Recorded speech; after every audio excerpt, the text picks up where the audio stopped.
ఈరోజు మహాత్మా జ్యోతిరావు పూలే గారి 199వ జయంతి కార్యక్రమం BC student federation Seemandhra BC సంక్షేమ సంఘం ఆధ్వర్యంలో రాష్ట్ర వ్యాప్తంగా అన్ని బీసీ కాలేజ్ హాస్టళ్లు మరియు బీసీ ప్రీ మెట్రిక్ హాస్టళ్లు బీసీ గురుకుల హాస్టల్లో ఘనంగా నిర్వహించడం జరిగింది।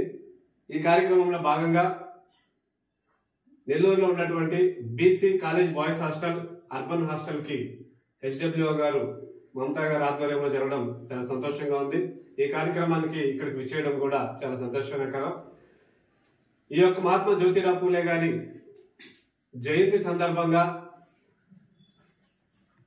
మేము యొక్క రాష్ట్ర ప్రభుత్వాన్ని ముఖ్యంగా డిమాండ్ చేసేది ఏమిటంటే రాష్ట్ర వ్యాప్తంగా బీసీ కాలేజీ హాస్టళ్లు 350 హాస్టళ్లు ఉన్నాయి। దాంట్లో దాదాపు 35,000 మంది నిరుపేద బీసీ విద్యార్థులు ఎస్సీ ఎస్టీ బీసీ విద్యార్థులు అందరూ కూడా ఆ యొక్క తమాషా ప్రకారం హాస్టల్లో ఉండి విద్యను అభ్యసించడం జరుగుతుంది। అయితే ఈ యొక్క హాస్టల్ ఏర్పాటు చేసి దాదాపు 15 సంవత్సరాలు అవుతున్నప్పటికీ ఈ రోజుకి సొంత భవనాలు లేకపోవడం వల్ల విద్యార్థులు ఇంటర్ నుంచి పీజీ వరకు చదువుకునేటువంటి విద్యార్థులు తీవ్ర ఇబ్బందులకు గురవుతా ఉన్నారు। కాబట్టి రాష్ట్ర ప్రభుత్వం వెంటనే స్పందించి ముఖ్యమంత్రి నారా చంద్రబాబు నాయుడు గారు అదేవిధంగా బీసీ వెల్ఫేర్ మినిస్టర్ సవిత గారు అదేవిధంగా బీసీ వెల్ఫేర్ రాష్ట్ర డైరెక్టర్ గారు వీళ్ళందరూ కూడా ఆలోచించి ఒక సమగ్ర ప్రణాళికను ఏర్పాటు చేసి రాష్ట్ర వ్యాప్తంగా బీసీ కాలేజ్ హాస్టళ్లకు సొంత భవనాలు ఏర్పాటు చేస్తే చాలా ఆహ్లాదకరంగా ఉంటది। ఎప్పుడైతే బీసీలు విద్యాపరంగా ముందుకెళ్తారో అదే ఆ రోజే అన్నిట్లో కూడా సాధించుకొని ఒక మంచి ఉన్నత స్థాయికి వెళ్ళడానికి అవకాశం ఉంటుంది। కాబట్టి దానికి పునాది ఈ యొక్క బీసీ కాలేజ్ హాస్టల్లోకి ఎప్పుడైతే ఒక సొంత భవనాలు ఏర్పాటు చేస్తారో విద్యార్థులు అటు విద్యాపరంగా ఆర్థికంగా కూడా ఎదగడానికి అవకాశం ఉంటుంది। కాబట్టి ఈ యొక్క విన్నపాన్ని రాష్ట్ర ప్రభుత్వం దీన్ని సీరియస్ గా తీసుకోవాలి। చాలా సమస్యలు ఉన్నాయి విద్యార్థులు కాకుండా అదేవిధంగా బీసీలకు సంబంధించి, కానీ అవన్నీ కూడా ఏదో ఒక రకంగా అధిగమిస్తూ ముందుకెళ్ళవచ్చు।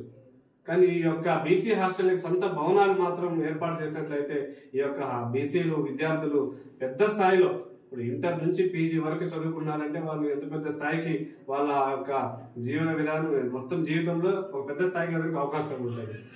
కాబట్టి రాష్ట్ర ప్రభుత్వం వెంటనే దీన్ని ఏంటంటే మేము దరిదాపులు ఎన్ని సంవత్సరాల నుంచి ఉద్యమాలు చేస్తున్నాము, ఎంతో మంది అధికారులు చెప్తున్నాము, మంత్రులు చెప్తున్నాము, కానీ అంత స్పందన రావట్లేదు। కాబట్టి ఇది గాన కార్యక్రమం ఒక హుందాతనంతో బీసీల విద్యార్థుల పట్ల రాష్ట్ర ప్రభుత్వం స్పందించి చేయాలి। లేకపోతే ఉద్యమాలు కూడా చేపట్టి బీసీ విద్యార్థులతో రాష్ట్ర వ్యాప్తంగా అనేక కార్యక్రమాలు చేపట్టి మా హక్కుల కోసం కూడా పోరాడతామని చెప్పి సందర్భంగా తెలియజేస్తూ, ఇకపోతే మహాత్మా జ్యోతిరావు పూలే గారు ఈ రోజు మనం ఇన్ని సంవత్సరాల తర్వాత ఈ రోజు జయంతి కార్యక్రమం మనం చేసుకుంటున్నాము అంటే మనందరం కూడా గుర్తుపెట్టుకోవాల్సింది ఆయన ఏం చేసి ఉంటాడు, ఈ సమాజానికి ఎంత విలువలతో కూడినటువంటి జీవితం జీవించుంటారు। ఈ రోజు మనందరికీ తెలియని విషయం ఏంటి అంటే మహాత్మా జ్యోతిరావు పూలే గారు సావిత్రిబాయి పూలే గారు ఏదో అప్పుడు ఉద్యమాలు చేశారు, విద్య కోసం చేశారు, అదే స్త్రీల కోసం చేశారు, స్త్రీ విద్య ఏదో ఒక పైన తెలుసుకుంటున్నాం। కానీ నిజానికి ఈ రోజు భారతదేశంలో ఉన్నటువంటి ప్రతి స్త్రీ కులాలకు అతీతంగా ఎస్సీ గాని బీసీ గాని ఓసీ గాని అప్పటి ఉన్నటువంటి దురాచారాలకి ఎంతో బలైపోయారు।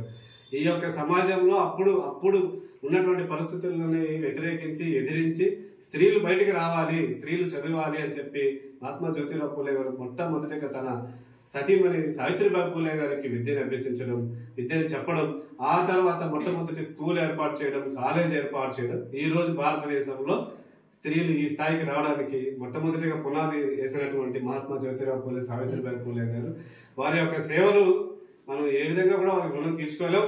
కాకపోతే మనం చేయగలిగింది ఒకటే, వాళ్ళకి వాళ్ళ ఆశయాలను సాధించే విధంగా వాళ్ళు ఏదైతే కోరుకున్నారో బడుగు బలహీన వర్గాలు కానివ్వండి, అదేవిధంగా స్త్రీ అభివృద్ధి కోసం ముందుకొచ్చారు, ఆ సంబంధించినటువంటి కొన్ని కార్యక్రమాలు మన ద్వారా మనం ముందుకు చేసుకుంటూ, అదేవిధంగా వాళ్ళు ముఖ్యంగా ఆశించింది విద్య, ఆ విద్యని ఈ రోజు అందరికీ అందుబాటులోకి వచ్చేసింది।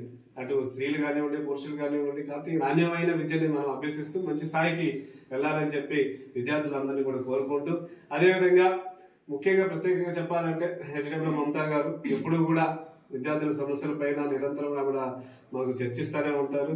ఈ రోజు నాకు ఈ అవకాశం ఇచ్చినటువంటి హెచ్డబ్ల్యూ గారికి, అదేవిధంగా ఈ కార్యక్రమంలో పాల్గొన్నటువంటి విద్యార్థులందరూ కూడా కృతజ్ఞతలు తెలుపుకుంటూ సెలవు తీసుకుంటున్నాను.